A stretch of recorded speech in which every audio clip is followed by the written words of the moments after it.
Santa Rita Jail near Oakland, California is the 5th largest in America.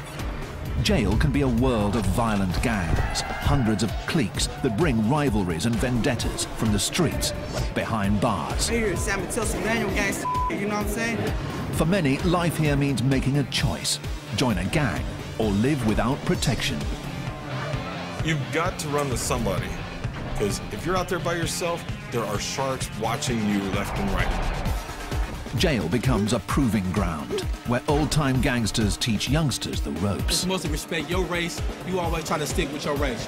Trying to stay a step ahead of these gangsters is the jail's gang unit, working to keep the peace in a world fraught with hidden danger. The majority of them probably do have weapons right now. It could be just a small razor blade stuck in the side of their cheek. It could be anything. It's a constant battle for control between the deputies and the prison gangs. This morning, in the staff muster room at Santa Rita Jail, deputies are arming themselves with flak jackets and non-lethal weapons, all in preparation for a shakedown. Just hours earlier, a deputy was attacked by an inmate. We're going to be going out to, starting out with Housing 33. We're going to be doing a shakedown in that housing unit. We did have a deputy that was assaulted this morning, as you guys know. We're just going to go back down there and reestablish some control and remind these guys that this is our house. Are we ready? Yep, we're ready. The assault happened in the early morning hours. During a routine transfer, an inmate saw his opportunity and struck. Jail is a world where violence is a constant threat. In cases like this, the response must be swift, measured, and decisive. And when deputies head out into general population, they have to be prepared. Inmates may resist or fight back. Each situation is different, and the jail must respond with the appropriate force and numbers. In the case of shakedowns, the element of surprise is key. East side, gentlemen, I need everybody on your feet. Do not go to your drawers. Get up, get dressed.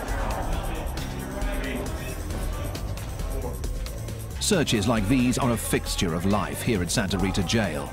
But when a deputy is attacked, everything becomes more intense, and even the slightest show of defiance can get an inmate handcuffed. Turn around, put your hands behind your back. Stop. Let's go. The deputies search every cell and turn over every bunk. Their aim is to find contraband, like weapons, drugs, and alcohol. Already the search is getting results. They uncover dozens of containers of homemade alcohol called Pruno.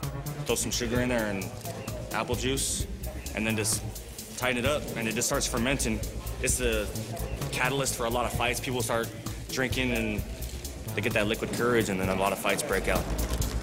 We do this on a routine basis.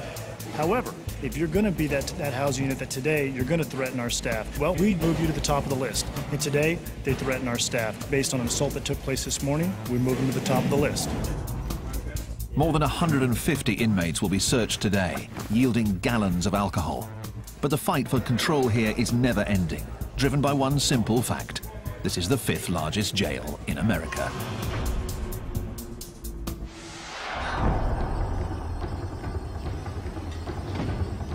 Alameda County's Santa Rita Jail near Oakland houses 4,000 inmates. 18 housing units stretch the length of the sprawling facility, a full half-mile from end to end. There are 2 wings. The east side has protective custody units and minimum security dorms that house more than 300 inmates.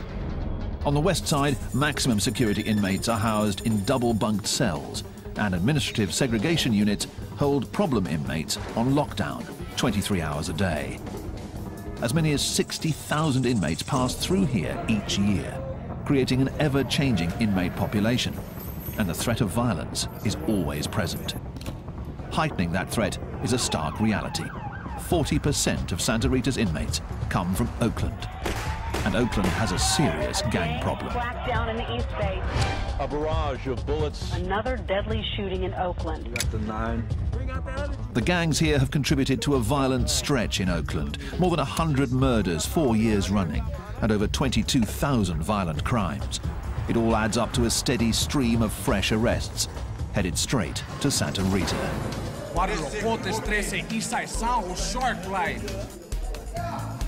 The streets of Oakland set the tone here, and roughly half of the inmates have gang affiliations and often bring vendettas and rivalries with them from the street. Keeping control means constant vigilance that begins the moment inmates walk through the door. Deputy Terry Carson is working at the intake area, known as ITR.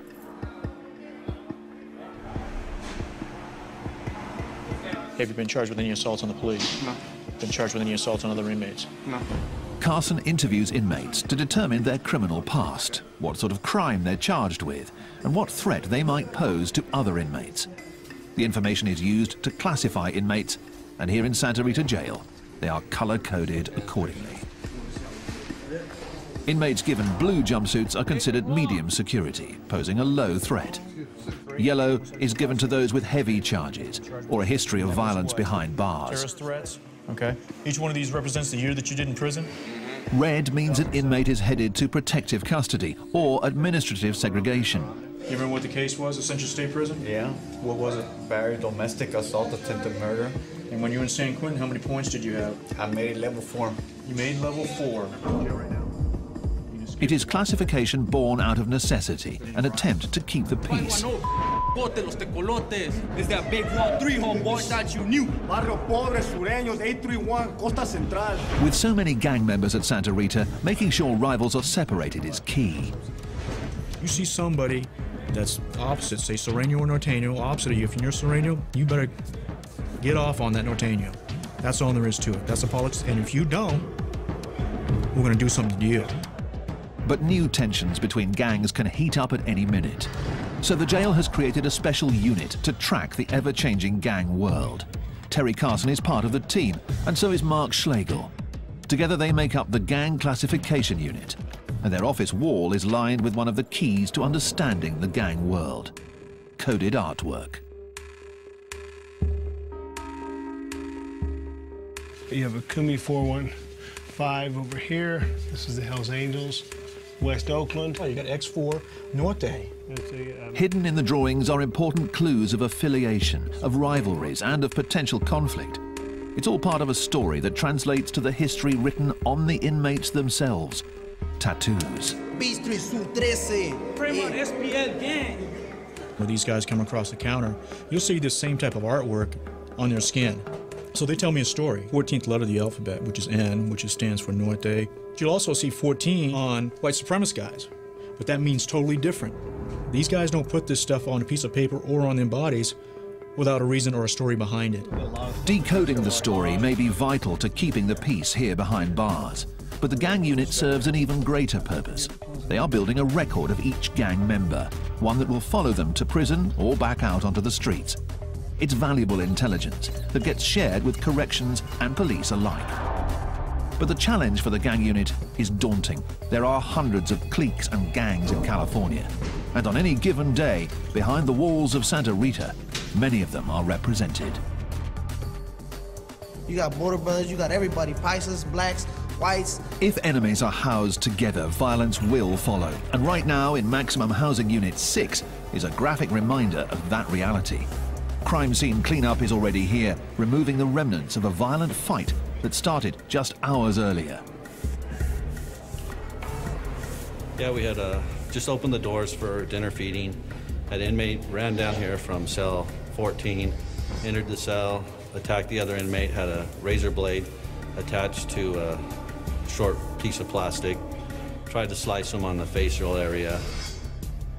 The injured inmates have been taken to medical, where the attacker may face charges for assault. It's still unclear whether the fight was gang-related.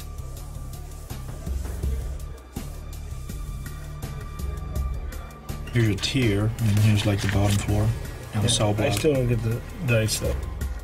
The unit is under constant pressure to get it right, to decode thousands of pieces of intelligence and gang writings. It's blood, but it's blood. Four drops of blood. Yeah, but it's a 1 and a 3. Yeah. So that's... Could be Sureño. Could be read into anyway. The challenge: identify the new rivals and separate them before things get violent. Santa Rita Jail near Oakland in California is the 5th largest in America. It's populated by some of California's most violent street gangs. Here, managing 4,000 inmates is all about establishing control. It's 3 a.m. on Friday night, and C-Team is working its overnight shift. Roughly 60 arrests have come in tonight to be printed, tagged, and processed. Let's go. We're going to search you right here. Shoes and socks on this side of the blue line. My side of the blue line. Shoes and socks. Late in the shift, Deputy John White and the rest of the team are still on alert in an area where anything can happen. Let's go. Hands out in front of you. This is intake, transfer, and release, known as ITR, and it's where arrestees become inmates. We're real careful at this point. This is our most dangerous portion of ITR. We found anything from narcotics, knives, guns. We found everything in these cells after they leave them. The mood is always tense, but tonight has gone smoothly. But as every deputy knows, the later it gets, the greater the chance for trouble.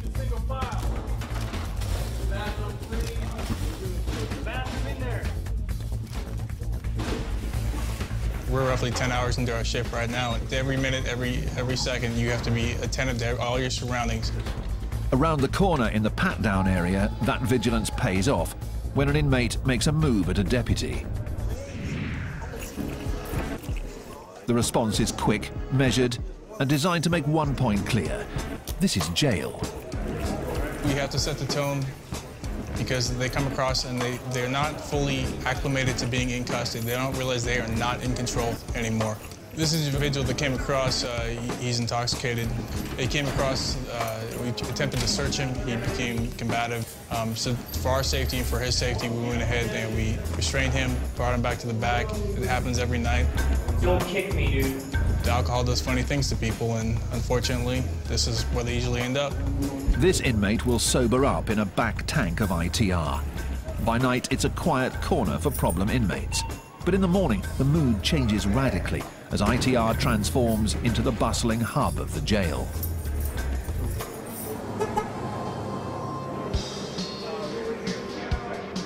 There are more than 30 tanks here, and on average, 400 inmates move through here each day. On busy days, that number goes as high as 600.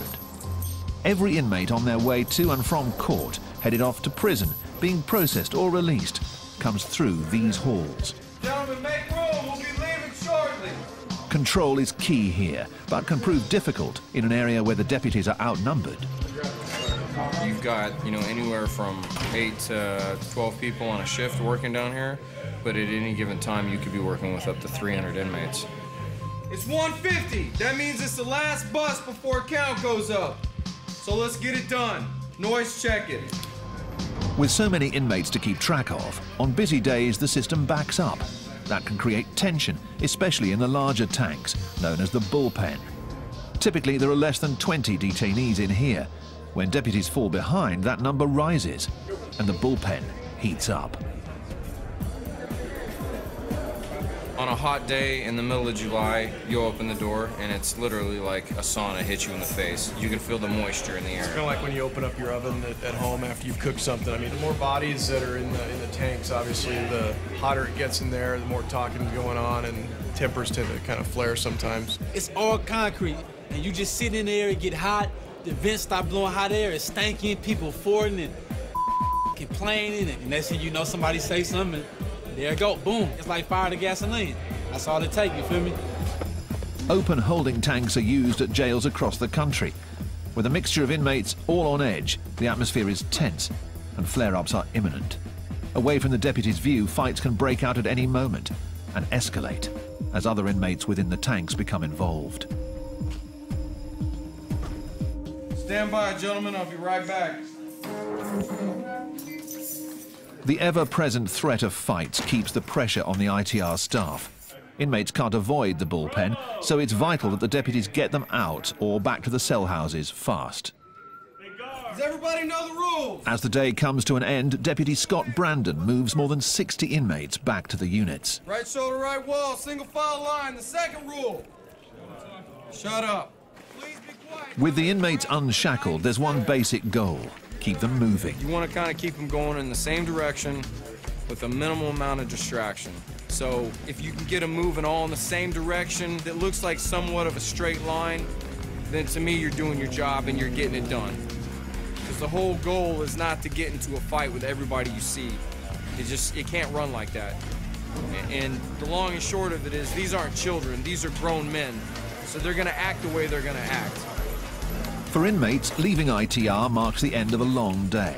But for those returning to cell houses like 34, the stress is just beginning.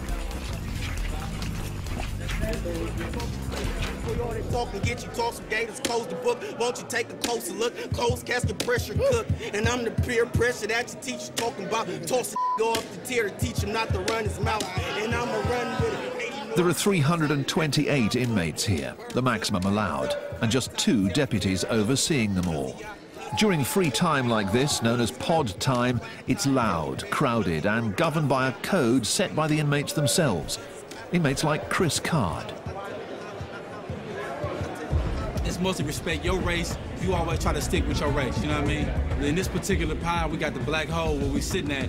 From this bunk on down, we try to keep it all African Americans. And toward the middle, the other diversities, they break up into different sects, you know what I mean? It's a separation that is stark and visible throughout the cell house, a racially divided world that inmates believe promotes the peace. Yet the racial divide here hides a more deep-seated separation. In this dorm, as with most cell houses here, the gangs are watching.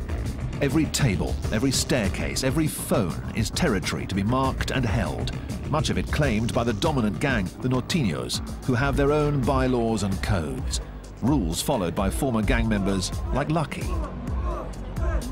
Everybody has a role, okay? It's like a body, you know? Like, everyone has a role in the gang. Everybody does. Because no matter if you're way up here or way down here, you're still contributing something. Say that there's a cell right here, okay? And this door opens 27 times a day. My job is to be in this cell and watch that door. And I jot down every time that door opened, okay? That's my job. I'm part of something. I am doing something. When you're in a gang, in a Norteño gang setting, it's by law you work out. If you don't, you will be disciplined and you'll be dealt with accordingly. That's the way it is. The gangs and codes here provide a structure, making it both a jail and a recruitment ground. Though inmates claim that segregation keeps the peace, fights do break out. And when this happens, it's each race and each gang for themselves. Me, my understanding, all my we gonna rock. If it go down, we gonna rock. Ain't no hands down, no question about nothing, man. If it kick off, man, we finna get on top of your helmet, man. Straight up, take no prisoners, cause you ain't about to, I'm not finna go home in no bag.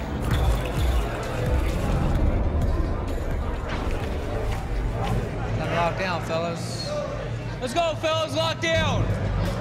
After 3 hours, pod time comes to an end and the inmates head back to their cells. The deputies walk through each of the tanks, where 36 men are double bunked behind mesh for the night. They confirm that all are present and accounted for and perform a final spot check for any contraband. In dorms like 34, the numbers are heavily in favor of the inmates. So for them, lockdown means the night is just beginning and it's time for a cell house party, a feast of food purchased from the jail, complete with homemade alcohol. We can't let the police see this right here, man. This right here, man, knock you on your Tonight we making gumbo, oysters, chicken, tuna, rice. We all put it in, you know what I mean? We eat like kings in here. The city of Oakland, California, has one of America's highest crime rates, with more than 100 murders in each of the past 3 years. Police are investigating Oakland's third murder of the weekend. 40% of Santa Rita's inmates come from Oakland, and many of them are in gangs. It's the first stop for the accused on their way to trial. But with thousands of repeat offenders coming through the door each year, it also serves another purpose. Santa Rita is like a training ground for prison. On the jail's east end, Dorm 34 is heading outside for a weekday ritual. Yard call. All 328 inmates are out together, and while it may seem like a time for recreation and games, there's much more going on. than meets the eye. From the guard tower above, deputies Mark Schlegel and Terry Carson of the Gang Classification Unit look on. Being able to sit up here and watch people work out in the yard, you can see if there's tensions going on, who's got some authority, and who the bodyguards are. As you look down here, you can see that all our Northern Hispanics are down here at the end of the yard doing their workout program. Push-ups and all the different types of exercises they got going on, and then talking about business at the same time. And they're positioned in certain places to keep an eye out of what's going on, you know. If you look down there, you see a guy, he's all by himself, standing by them pull-up bars right down there. See how he's standing there with his back to them guys working out? He's standing guard. The yard is all about territory. Different gangs carving up their own sections, their own turf. Norteños control the handball courts. Black gangs rule the basketball court, and other Latinos on the volleyball court. The yard has a strict set of rules set by group leaders. What you have is you have every faction out there. You have Black, BGF, Blood, Crip. You got the Northerners and the Southerners. You got Whites. I don't want to deal with nobody else, no other race. They're not going to get in my way. You're not going to step on my game. You know, that's it. You stay on your side of the grounds. I stay on mine. You cross my ground, it's over. You know, I will kick the yard off. I don't care. The rigid structure can be seen almost everywhere. And in a jail dominated by gangs, going it alone seems a difficult option. You've got to run with somebody, okay? Because sooner or later, you're gonna get caught up in a situation where who are you gonna turn to? Yourself, you know? Because if you're out there by yourself, there are sharks watching you left and right. They're gonna come try to use you. They're gonna come try something to get over on you. That's how it works. And these guys, I would say a good majority of them probably do have weapons right now. It could be just a small razor blade stuck in the side of their cheek, or it could be, you know, a toothbrush that's sharpened down in their sock. It could be anything. The threat of violence is just one part of life on the yard. For inmates headed for serious time, the yard is also a proving ground, and the lessons learned here are carried forward to prison, where the stakes are even higher. Many of California's most infamous prison yards are dominated by hardened gangs, and their clashes can be deadly.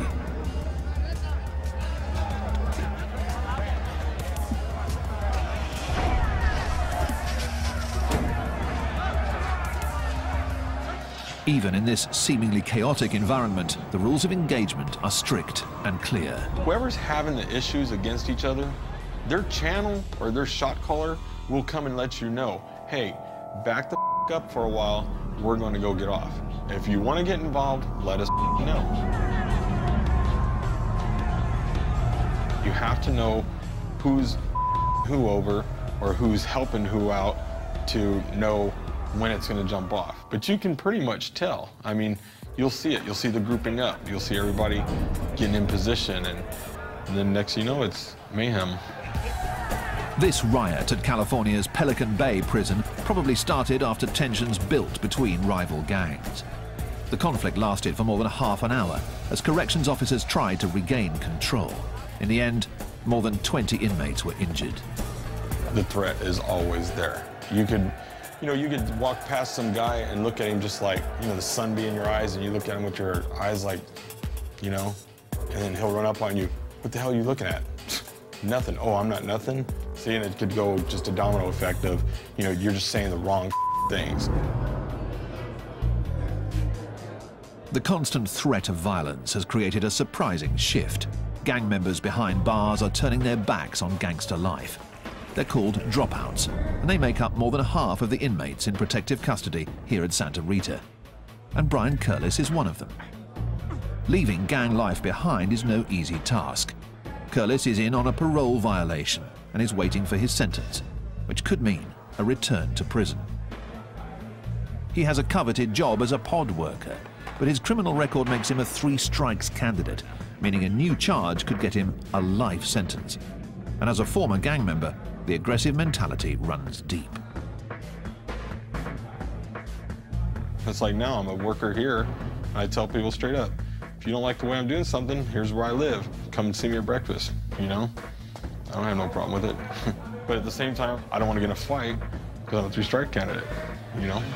It's like, I don't know. Curlis is walking a fine line.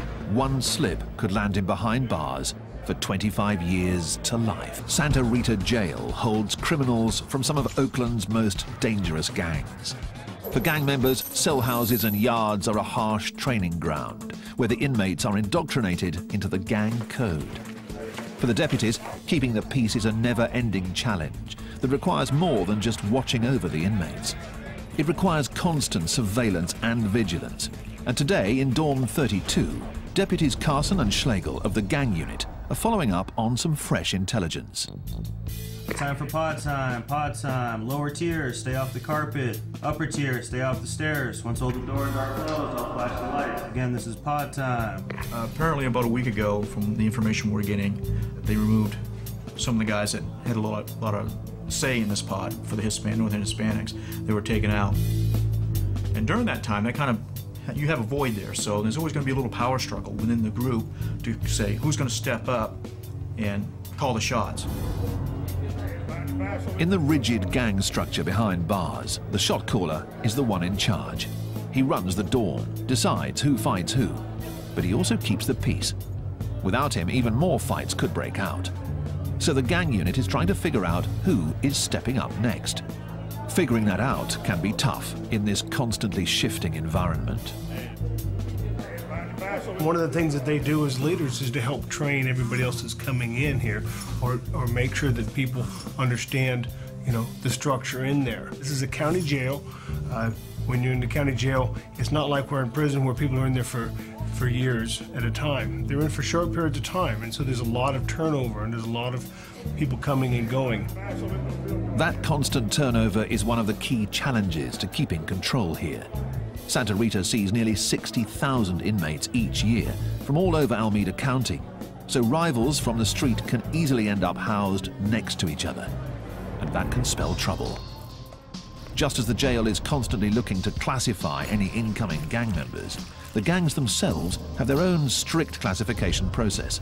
And just like the jail, it begins from the moment an inmate walks into a new cell house. When they come in, they have to check in, and when they check in, they have to give, from the time they started coming into custody, the first crime that they ever committed to up until now, they have to list each and every crime that they committed, where they went, where they stayed, what state prison they were in, who this cellie was, and all that stuff. So they have to have that track record there. It's like writing up their resume.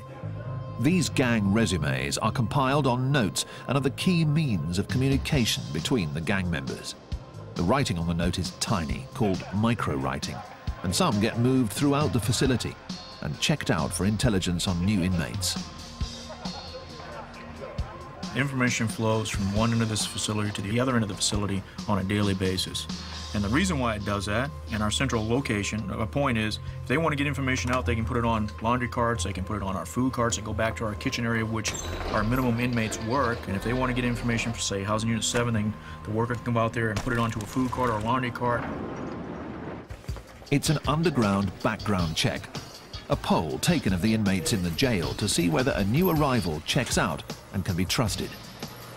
If a new gang member checks out, he assumes his role in the gang structure. If the information doesn't check out, the consequences can be severe. And over in the muster room for the maximum security side of the jail, a unit is gathering for an urgent mission.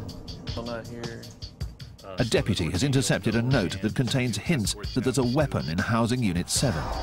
And there's additional intelligence that an attack is in the works. One of the guys in B-Boy Pod is saying that they have a weapon, one RB constructed into a tomahawk. We're assuming RB is a razor blade. So that's kind of what we're going to be looking for. It could have been passed from B, obviously anywhere in the house. We're going to do A, B, and C pod as a search. In addition to rumors of a weapon in the dorm, the note lists the names of some Norteños housed there. I have a list here, A, B, and C pod of some of the Norteño known and just known affiliates. This dorm is the target for today's raid. Finding the weapon is the mission. It could be tucked in a book, could be anywhere. It could be a mattress that's sliced open, stuck in the foam, you know, anywhere. So we want to make sure we do a good job, especially with the Northerner cells. We'll just go in, you know, do our job, get it done. The team moves out to Housing Unit 7, where the inmates are already on lockdown. When the deputies arrive, the water is shut off to prevent anything from being flushed down the toilets. We're ready. Put on your shirts, step out. An operation like this relies on speed, getting all of the inmates out of their cells before they have a chance to destroy evidence. Pull your shirt down, pull your shirt down, pull your shirt down. Those who buck the system are immediately removed. Once out, the inmates are patted down and then placed in holding areas as the search begins. Every cell is turned over in a search for contraband, homemade alcohol, anything that's not allowed. But the real focus is a potential weapon. And over in CPOD, one cell is receiving special attention. I found some information on the guy that's housed here, that he's good at making weapons. It's one of his specialties, I guess, that he called it. So this was my hopeful cell. I was hoping that it would be in here. Hopefully they didn't get rid of it. The deputy finds nothing. And throughout the rest of the cell house, the search yields contraband. This is a jail-made tattoo gun. But no weapons. Downstairs, they found more notes and more names. These show people that just arrived, it looks like, names and PFNs. It may just be the break the team's been looking for. A deputy takes the notes back to Carson and Schlegel of the Gang Classification Unit for inspection. This is from CPOD. This was an FPOD. Okay. The fresh intelligence demands immediate attention. This is kind of interesting. Look at this. Decoding the writing is a tedious job, but buried inside could be more important information about gang members, weapons, and even new hits. Okay, and we know this guy. It will take hours to pore over the micronotes. So back in Cell House 7, the search for the contraband continues, and the deputies have had a lucky break. One of the envelopes was addressed to a cell in FPOD, Cell 1. We understand there's a newer guy that's over there of the Norteño affiliation, so we're thinking that they may have something over there as well. The focus of the search narrows. Now, rather than searching an entire pod, the team moves in on 3 cells, and one of them is the real target. The inmates are quickly removed, and the deputies move in, checking mattresses, combing through books, but still no weapon.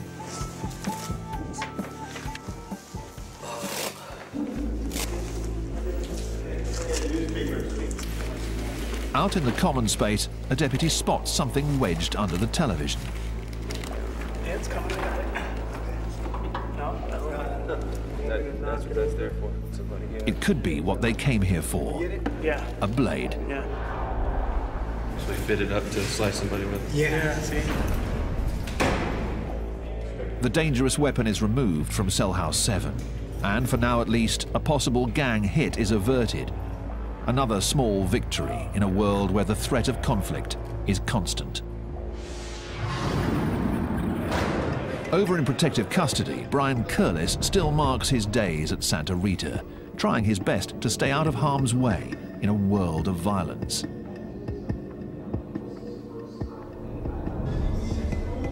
Curlis is on a parole violation, but has turned his back on gang life. It's a decision that makes him a constant target, even here in protective custody.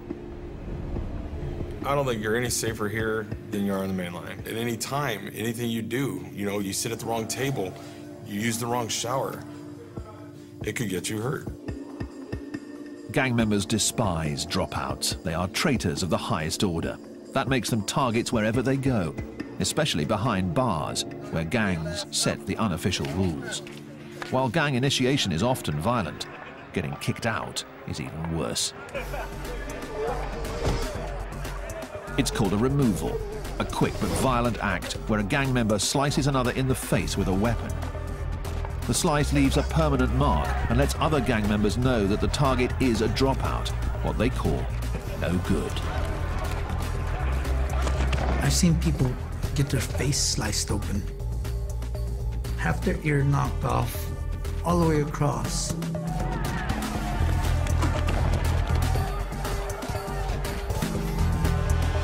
be a dropout, you know, it's like you're hated. You're hated a lot. People literally 100% want to kill you. By being placed in protective custody, the dropouts are already marked by the red jumpsuits they wear. So far, Curlis hasn't been attacked, but anything's possible in jail. It's something you got to deal with, you know? As you get older, you get wiser. If somebody starts assaulting me, I'm going to fight back. You know, I'm going to defend myself to the fullest. You got to be stronger than the average person around here. Curlis will soon find out his sentence. Until then, he's constantly on edge, always looking over his shoulder. Santa Rita Jail is a revolving door for some of Oakland, California's most violent gangs. An estimated 30,000 people with gang affiliations come through here each year, and deputies are always on their guard, always looking out for conflict. In intake, transfer and release, the day is just getting underway. A dozen deputies start their daily routine, moving 200 bodies through these halls. Gentlemen, we're gonna move down to the nurse. Remember our discussion. The quicker you guys do it, everybody cooperates, you get through fast. Terry Carson of Gang Classification is on his post at the front end of the system, screening the new intakes, trying to figure out whether they have gang affiliations and where to put them. Remember these street gangs? No. None? Any tattoos? No tattoos. Nothing. Nothing on your back? Nothing. The process of classification here is never-ending. It's a process designed to keep rival gangs separated and violence from breaking out. Despite their best efforts, clashes can happen at any time. Clashes that escalate as staff step in to break them up. Out on the maximum security wing, in Housing Unit 4, a deputy has been caught in the crossfire while breaking up a fight between 3 suspected gang members. The inmates are already on lockdown as an investigation is underway, and the pod is littered with the remnants of a brawl. The deputy on duty is still shaken after having a chair thrown at him. A search of the pod after the fight, all inmates were searched and jail-made weapons were located within the pod. It makes you think when you go running in there to protect these guys, if somebody's gonna stab you and or hurt you also. It could be a trap, you never know. In an isolation cell, the inmate who threw the chair is still being questioned. Threw a chair, threw a couple of chairs actually. To what? Protect yourself? Yeah. The deputies suspect that the fight was between rival gangs vying for power in the cell house. Since a deputy was involved, the punishment is stiff. This inmate may face new charges and more time for assault. Assign me a charge, really? Yes, you are.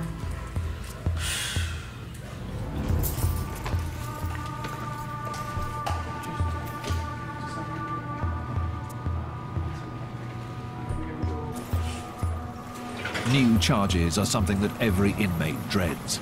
They can mean more time behind bars.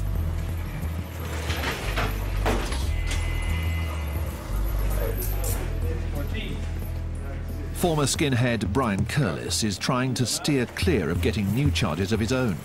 He's shipping out of Santa Rita, headed back to prison.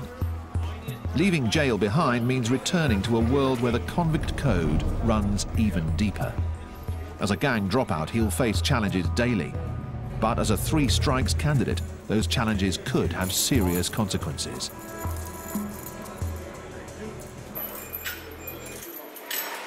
I have too much violence on my jacket to where if I even slap somebody in prison for mouthing off at me, I could do life, you know, but I'm a dropout right now. I've gotten out of it because what am I gonna do? I look back sometimes and I think to myself, man, I've screwed up. Never mind, hold on. I screwed my kids up going through this, and it's just crazy. you know? So.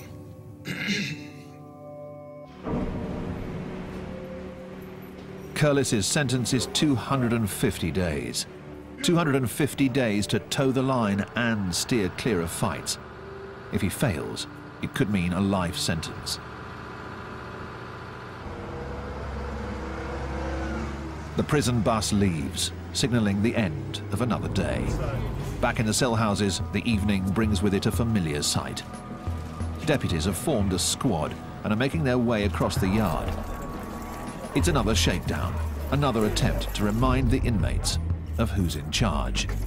The battle for control between gang members and deputies never ends. Join cops patrolling the drunken states of America in a brand new look at US binge drinking next Thursday at 9. Stay tuned for Seconds from Disaster.